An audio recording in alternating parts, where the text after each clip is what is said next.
What I love about big piles of scrap like this is that it has a lot of different grades in it. So we're going to take a moment, do some quick shots, and see what all we can find in this one smorgasbord pile. This galvanized steel is light steel.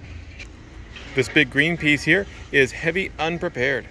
It's at least 1/8 of an inch thick, but it's way bigger than prepared dimensions on any yard. This red piece is prepared steel. It's under 3 foot in length by 1.5 feet. And you're going to have to check in with your local yard and see what their dimensions are, but 3 foot by 1.5 feet is about the smallest you can expect, and that's pretty standard in a lot of places. This is probably no value. That is a lot of weight in rubber. This is a lot of copper inside a piece of steel, which makes it a piece of steel. It's a still light steel pricing. Go ahead and grab the copper out and sell that separate. This is stainless steel. I'm not quite sure what it's doing over in this pile of steel. Definitely keep a lookout for this. It's non-magnetic and it goes for a way better price than regular steel. This car rim is prepared steel. This car rim is not because of the tire. Take those off. This is another one. It's also zero value because of the tire on it, but also because of the wheel weight. Steel mills don't like lead. Take that off too.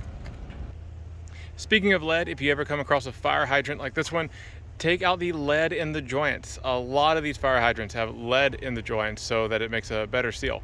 This one has had it removed. This one, on the other hand, has not had the lead removed. This is a problem.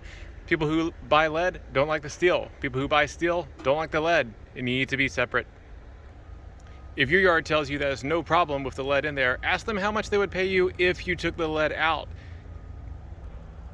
Bar grading is really good, plate and structural sort of material. This one might be as a prepared size. If it's real long, you may want to cut it down. Check with your yard and see if they pay any more for a load of plate and structural steel. This aluminum piece here is heavy breakage in a lot of yards, or irony aluminum. Usually you keep this stuff separate and it sells for better than prepared steel. Steel cabling, be careful with this stuff here. A lot of yards will deduct from your price of scrap if you have steel cable in it. So be aware, ask beforehand. You don't want to surprise them and you don't want to get surprised with a lower price.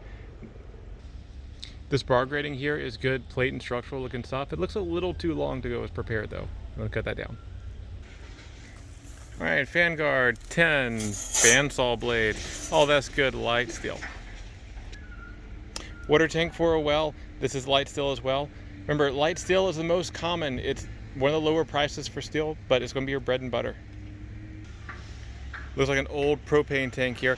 Notice that the valve is taken out. A lot of yards want the valve taken out before they even think about having it unloaded. Some yards still don't want it unloaded, so check with your yard first. These are part of the brakes off of a semi-truck. Don't take these things apart. They have a heavy-duty spring under a lot of tension on the inside of them. Just go ahead and scrap them just like they are, or get whatever you get, probably irony breakage, irony aluminum sort of grade.